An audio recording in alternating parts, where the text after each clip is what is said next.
जोहार दोस्तों, मैं जफर इकबाल आप सभी साथियों का स्वागत करता हूं आपके अपने YouTube channel Ayesha career cafe में। दोस्तों, आज जो है सो हम लोग बात करने वाले हैं एक कहानी के बारे में।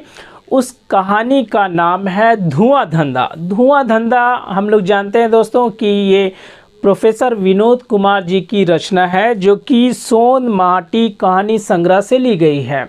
और इस कहानी को मैंने अपने YouTube चैनल पर अपलोड भी किया है और वहाँ पर कहानी को बहुत अच्छे तरीके से मैंने अपने स्तर से समझाने का भी प्रयास किया है। दोस्तों, अगर आप लोगों ने अभी तक उस कहानी को नहीं देखा है तो आप मेरे चैनल पर विज़िट कीजिए। प्लेलिस्ट में जाके आप उस कहानी को वहाँ से देख सकते हैं, बढ़िया से समझ सकते हैं दोस्तों, क्योंकि ये हमारे एग्ज़ाम के सिलेबस की एक कहानी है, जिससे हो सकता है या हो सकता है क्या सिलेबस में है तो प्रश्न आएंगे ही आएंगे, इसलिए उसके देखिए, बढ़िया से समझिए। तो जब मैंने कहानी अपलोड कर दी है, सब कुछ समझा दिया, तो आज हम लोग किस बारे में बात करेंगे? आज हम लोग बात करने वाले हैं उस कहानी से संबंधित जितने भी महत्वपूर्ण वस्तुनिष्ठ प्रश्न बनते हैं या बन सकते थे, मैं आज आप लोगों के सामने लाया हूं दोस्तों। और वही सब प्रश्नों को आप लोगों को आज करवाने वाला हूं, क्योंकि ओवरऑल एग्ज़ाम के दृष्टिकोण से या फिर अभ्यास के दृष्टिकोण से तो हम लोगों को प्रश्नों की आवश्यकता पड़ेगी ही। इसलिए मैं आज आप लोगों की थोड़ी सी मुश्किल आसान कर रहा हूँ। इस कहानी से संबंधित प्रश्नों को मैं आज करवाने वाला हूँ दोस्तों। इस कहानी के प्रश्नों को मैं करवा लूँ उससे पहले 1-2 मिनट में आप पहले सारांश समझ लीजिए कि कहानी आखिर थी क्या, यह कहानी है क्या दोस्तों। सबसे पहले तो मैं प्रोफेसर विनोद कुमार जी का काफ़ी आभार प्रकट करता हूँ कि उन्होंने हम लोगों को बहुत सुंदर सुंदर कहानी जो है सो अपनी कहानी संग्रह में दी है, जिसका एक भाग जो है सो ये कहानी भी है, जिसका नाम है धुआं धंधा। पहले तो मैं ये सोचता था कि इस कहानी का नाम जो है सो धुआं धंधा क्यों है। धुआं धंधा यानी कि अपना जो भी आप कारोबार करते हैं, धंधा करते हैं, वो धुआं हो जाना। धुआं हो जाना मतलब उसमें दखल उत्पन्न होना या परेशानी उत्पन्न होना समाज के कुछ लोगों के द्वारा, जो हमें अपना काम सही से नहीं करने देते हैं दोस्तों, और हमारे मार्ग में जो है सो बाधा उत्पन्न करते हैं। तो इसी तरह की कुछ कहानी है।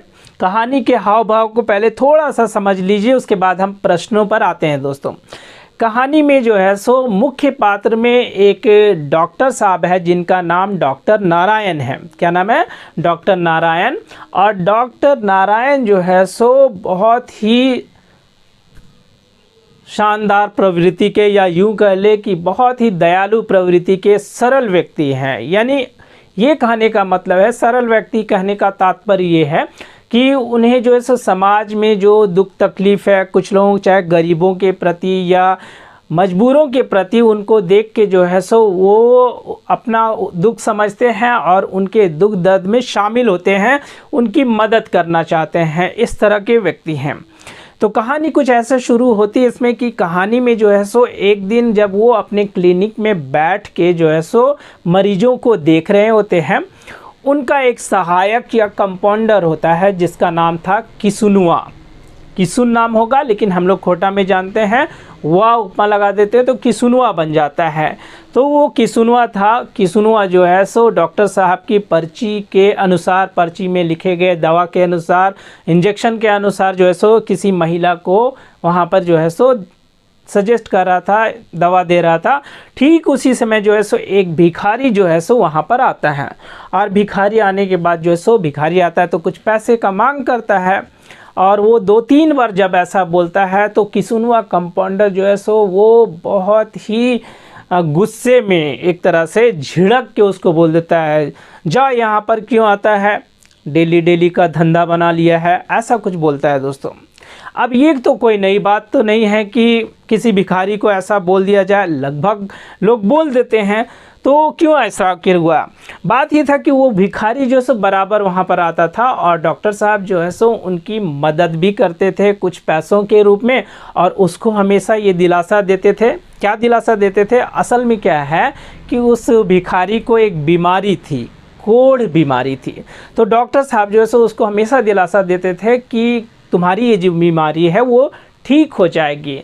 तो इस तरह की दिलासा देते थे। तो वो आया और उस भिखारी ने गेरुआ जो है गेरुआ रंग का बस्ता थैला अपने हाथ में लिया हुआ था, और जब वहाँ पर मांगता है तो उसका कंपाउंडर उसे झिड़क देता है, और झिड़कने के बाद जो है सो बहुत ख़राब बोलता है। तो वहाँ से भिखारी बड़बड़ाता हुआ वहाँ से चला जाता है कि कहाँ डॉक्टर साहब कितना अच्छा मनुष्य है और कहाँ उसका कंपाउंडर जो है सो कितना ख़राब है, इस टाइप का वो जो है सो बड़बड़ाते हुए चल जाता है।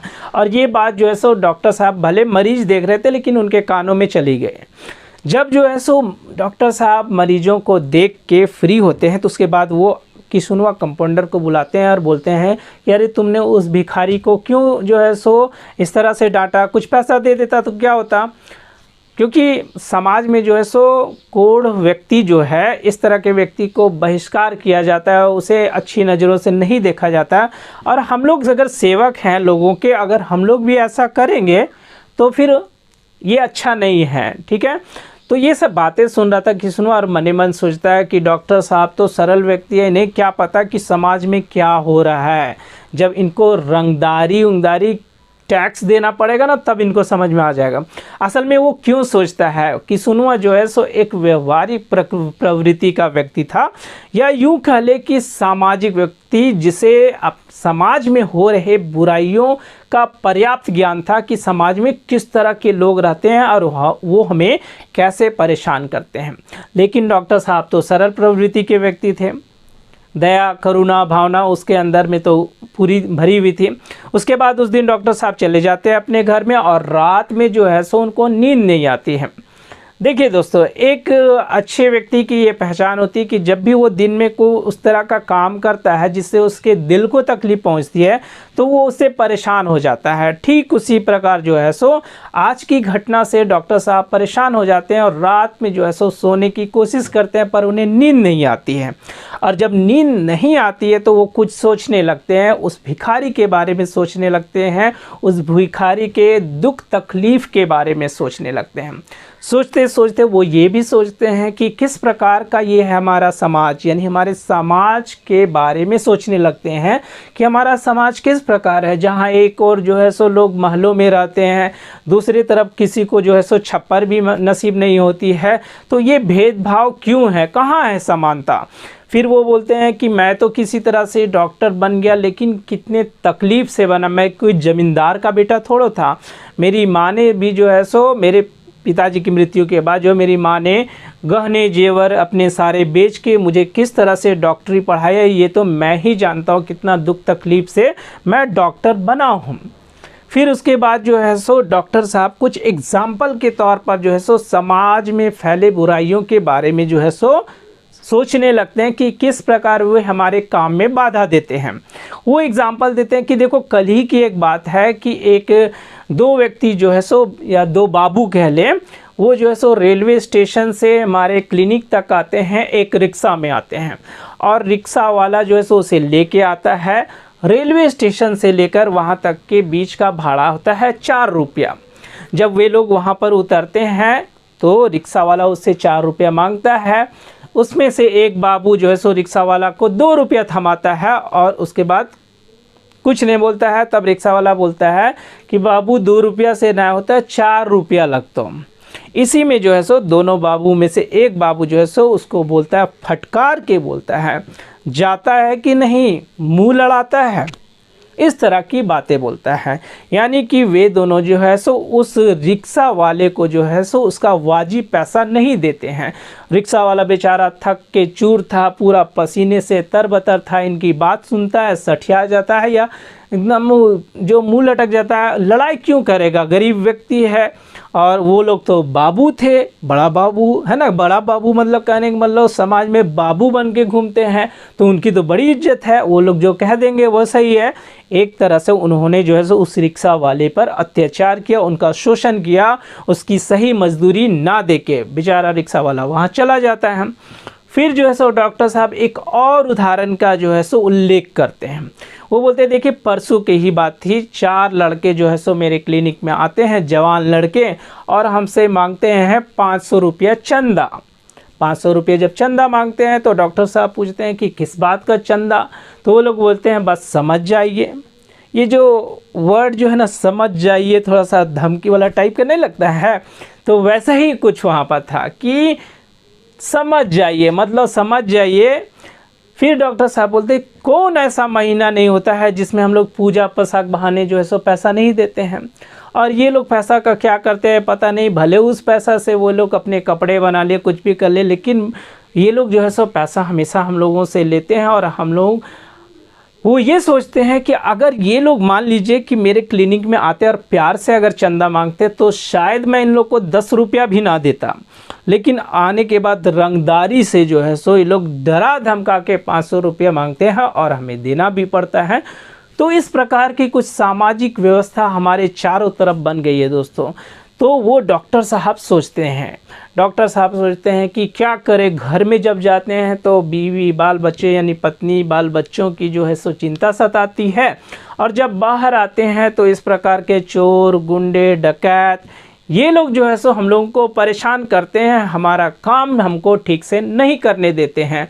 फिर वो सोचते हैं कि मैं कैसे इन लोगों से बच पाऊँगा, यानी कि समाज में फैली इन कुरीतियों से अपने आप को कैसे दूर रखूँगा, इस तरह की वो बातें सोचते हैं। फिर वो सोचते हैं कि मेरी माँ जो है वो भी तो अपनी नेक नीति हम पर थोप के चली गई इस दुनिया से। नेक नीति का कहने का मतलब ये दोस्तों, पुराने ज़माने के लोगों में इतनी जो है सो कटुता भाव या इस तरह की जो है सो किसी भी तरह की किसी व्यक्ति को शोषण करने की जो भावना इस तरह की नहीं होती थी। तो माँ भी अच्छी थी, माँ ने कहा था कि बेटा ये बहुत अच्छा काम है, जब तुम डॉक्टर बन जाओगे कभी भी किसी गरीब असहाय की जो है सो मदद करने से मत चूकना, और कभी उन लोगों पर अत्याचार मत करना, उसका शोषण नहीं करना। यानी अपनी अच्छी नेक नीति जो है सो वो डॉक्टर साहब को विरासत के तौर पर उसे दे के और इस दुनिया से जाती है। ठीक है, इतनी सारी बातें सोच रहे होते हैं डॉक्टर साहब। सोचते क्यों नहीं, डॉक्टर साहब थे ही अच्छे व्यक्ति, और अच्छे व्यक्ति हमेशा अच्छे विचार रखते हैं, और अच्छे विचार के साथ हमेशा उनकी सोच ही अच्छी होती है। इतना सब सोच रहे होते हैं कि रात उनकी कब कट जाती है पता ही नहीं चलता है, और जब सामने घड़ी पर देखते हैं तो पता चलता है कि सुबह के 6 बज गए हैं। अब 6 बज गए तो कहाँ से सोएंगे। फिर वो जो है सो अपने घर का दरवाज़ा जब खोलते हैं तो फिर बाहर में उसी भिखारी व्यक्ति को जो है सो डुबा लेके भीख मांगते हुए देखते हैं, जिसके बारे में वो रात में सोच रहे होते हैं। और यहाँ पर जो है सो कहानी समाप्त हो जाती है दोस्तों। तो इतनी अच्छी कहानी थी। कहानी कहने का इस कहानी का उद्देश्य तात्पर्य ये है कि लोग अच्छे हैं, अपने काम अच्छे ढंग से कर रहे होते हैं, लेकिन समाज के कुछ ऐसे व्यक्ति हैं जो समाज में काम कर रहे, सही तरीके से काम कर रहे व्यक्तियों के मार्ग में बाधा उत्पन्न करते हैं, उनके काम में दखल अंदाजी करते हैं, जिससे उनका काम हैम्पर पड़ता है या हैम्पर हो जाता है और काम में बाधा उत्पन्न होती है, और उनका एक तरह से धंधा चौपट हो जाता है या धुआं हो जाता है। इसलिए इस कहानी का नाम रखा गया धुआं धंधा दोस्तों। तो कहानी कैसी थी दोस्तों? कहानी बहुत अच्छी थी। ये कहानी मैंने शॉर्ट में बताई सारांश के तौर पर, हालांकि पूरी कहानी को मैंने जो है सो बोर्ड पर लिख के समझाने का प्रयास किया है अपने पहले वीडियो में। मैं डिस्क्रिप्शन बॉक्स में लिंक भी दे दूंगा, आप वहां से भी देख सकते हैं, या फिर चैनल पर विजिट करके आप जो है सो मेरे प्लेलिस्ट में जाके भी उसे देख सकते हैं, समझ सकते हैं। एक एक करके सारी कहानियों को मैं लेके आऊँगा दोस्तों। कुछ व्यूअर्स क्या कहना है, सर कभी नाटक डालिए, कभी व्याकरण का, सारे पोर्शन मैं खोटा के कराऊँगा और धीरे धीरे जो है सो उसे ख़त्म करूँगा दोस्तों। इसलिए ज़्यादा टेंशन लेने की ज़रूरत नहीं है। जिस भी टॉपिक को मैं लाता हूँ बढ़िया से पढ़िए, और मुझे जो है सो आप लोगों से ज़्यादा जल्दी है कि सारे के सारे टॉपिक्स को जल्दी से जल्दी मैं ख़त्म करूँ खोटा के, ताकि आप लोग जो है सो उसका लाभ उठा सके दोस्तों। और एक रिक्वेस्ट और है कि अगर आप लोगों ने मेरे चैनल को सब्सक्राइब नहीं किया है तो आप कर लीजिए दोस्तों, क्योंकि बहुत सारे वीडियोस अभी आने वाले हैं जो आप लोगों के लिए मैं लाऊंगा, और आप लोगों के लिए काफ़ी लाभकारी भी सिद्ध होगा दोस्तों। तो चलिए अब बात करते हैं हम लोग दोस्तों इस कहानी से संबंधित जितने भी महत्वपूर्ण वस्तुनिष्ठ प्रश्न बनते हैं। हालांकि कहानी छोटी है तो निश्चित तौर पर क्वेश्चंस कम होंगे, लेकिन उन सभी प्रश्नों के बारे में हम लोग बात कर लेते हैं दोस्तों, ताकि अगर हमारे एग्ज़ाम में आ जाए तो कोई भी प्रश्न छूट नहीं पाए और आप सही से प्रश्नों का हल करके आए, नंबर उठा के आए दोस्तों। चलिए बात करते हैं। पहला प्रश्न दोस्तों जो कि आपके स्क्रीन पर दिखाई दे रहा होगा, ई कहानी का मुख्य पात्र के नाम का है, यानी इस कहानी के मुख्य पात्र का नाम क्या है। Option number A doctor Narayan, B doctor Goswami, C doctor Sharma, D doctor Gupta. Answer होगा option number A doctor Narayan. Doctor Narayan जो है इस कहानी के प्रमुख पात्रों में से एक है। दूसरा नंबर प्रश्न के ई कहानी का डॉक्टर के कंपाउंडर सहायक हले ओकर नाम की हले। अभी मैंने जैसे बताया था कि डॉक्टर साहब के जो कंपाउंडर है उसका क्या नाम होता है। Option number A Mohna, B Parema, C Kisunwa और डी सोहना। आंसर होगा option number C Kisunwa. Kisunwa जो है सो डॉक्टर साहब का कंपाउंडर था। तीसरा नंबर प्रश्न देखिए, जखन डॉक्टर के सहायक कंपाउंडर एगो मेहरारू के डॉक्टर के पुर्जी लिखल मुताबिक सुइया दे रहा है तखन हुआ के आवो है। यानी जब जो है सो कंपाउंडर किसुनवा जो है सो डॉक्टर की पुर्जी के लिखने के मुताबिक एक औरत को जो है सो वहाँ पर सुई दे रहा होता है, उस वक्त कौन वहाँ पर आता है। ऑप्शन नंबर ए एगो दूसरा डॉक्टर, बी डॉक्टर साहब के मित्र, सी एगो साधु बाबा और डी एगो भिखारी। आंसर होगा ऑप्शन नंबर डी एगो भिखारी। एगो भिखारी वहाँ पर आता है और वहाँ पर कुछ बोलता है। क्या बोलता है आगे देखिए यहाँ पर। चौथा नंबर प्रश्न देखिए, ये कहानी कर वाक्य को पूरा करा, यानी इस कहानी से संबंधित इस वाक्य को पूरा कीजिए। दे दाय बाबू चार ब्लैंक दान पाइबे बाबू पुणे काम। ऑप्शन नंबर ए रुपया, बी आना, सी पैसा और डी पहला। आंसर होगा ऑप्शन नंबर सी पैसा। यानी पूरा वाक्य हो जाएगा दोस्तों कि दे दाय बाबू चार पैसा दान पाइबे बाबू पुनेक काम। पांचवा नंबर प्रश्न देखिए, भिखारी के झोली के रंग कैसन है, यानी भिखारी जो आता है वहाँ पर किसुनवा के पास तो वो किस तरह की झोली लेके आता है। ऑप्शन नंबर ए लाल, बी पियर, सी सादा और डी गेरुआ। आंसर होगा ऑप्शन नंबर डी गेरुआ। छठा नंबर प्रश्न देखिए, जखन भिखारी भीख मांगो है उ बखत की किसुनवा जो है सो। छठा नंबर प्रश्न देखिए दोस्तों, जखन भिखारी भीख मांगो है उ बखत किसुनवा कंपाउंडर ओकरा कितना रुपया पैसा भीख दे है। यानी जब भिखारी भीख मांगने के लिए आता है तो किसुनवा कंपाउंडर उसको कितना रुपया पैसा दान देता है। ऑप्शन नंबर ए 10 पैसा, बी 25 पैसा, सी 1 रुपया और डी कुछ नहीं दे है। आंसर होगा ऑप्शन नंबर डी कुछ नहीं दे, यानी कोई रुपया पैसा उसको नहीं देता है। सातवां नंबर प्रश्न के किसुनवा कंपाउंडर के बोली फुटल ऐसन जैसे ब्लैंक पर लावा फूटे। ये कहानी से संबंधित एक वाक्य है दोस्तों कि किसुनवा जब आता है, किसुनवा के पास जब वहाँ भिखारी आता है तो वो उसको इतना फटकार के ऐसा बोलता है। तो यहाँ पर लिखा गया है ऑप्शन नंबर ए देख लीजिए तावा, बी खपरी, सी चूल्हा और डी डेगची। आंसर होगा ऑप्शन नंबर बी खपरी। यानी पूरा वाक्य देखिए हो जाएगा कि सुनवा कंपाउंडर के बोली फुटल ऐसन जैसे खपरी पर लावा फूटे। आठवां नंबर प्रश्न देखिए, भिखारी के कौन रोग है, उस भिखारी को किस प्रकार का रोग था। Option number A cancer, B आंधा रहल, सी कोढ़ और डी बहिर रहल। आंसर होगा ऑप्शन नंबर सी कोढ़, यानी उसे कोढ़ बीमारी थी। नवा नंबर प्रश्न देखिए, डॉक्टर साहब ओकर इलाज करे के बदले और दवाई बीरो दिए के बदले ओकर से कितना रुपया पैसा ले हले। यानी डॉक्टर साहब जो है सो उनका इलाज करते थे, उनके मदद के तौर पर बदले में डॉक्टर साहब जो है उससे कितना रुपया पैसा लेते थे। ऑप्शन नंबर ए 1 रुपया ले हले, बी रुपया नाय ले हले, कोनो जरूरी घर के काम करवो हले, सी फ्री में इलाज करो हले और ओकरा हिम्मत देले कि कोढ़ रोग ठीक हो जाएगा, और डी कभी कभी पैसा ले हले। आंसर होगा ऑप्शन नंबर सी, यानी फ्री में इलाज करते थे डॉक्टर साहब और उनको ये हिम्मत भी दिलाते थे कि तुम्हारा कोढ़ रोग ठीक भी हो जाएगा। 10वां नंबर प्रश्न देखिए, के नारायण बाबू के डॉक्टर बनावे खातिर आपन गोटे जेवर और ज़मीन बेच दिले। यानी किसने जो है सो डॉक्टर नारायण को डॉक्टर बनाने के लिए अपना पूरा जो है सो जेवर, जितना जेवर था उन सबको बेच देता है। ऑप्शन नंबर ए ओकर बाप, बी ओकर माय, सी ओकर भाई भौजाई और डी ओकर काका। आंसर होगा ऑप्शन नंबर बी ओकर माय, यानी उसकी माँ जो है सो उसे डॉक्टर बनाने के लिए अपने जितने भी जेवर होते हैं उसे बेच देती है।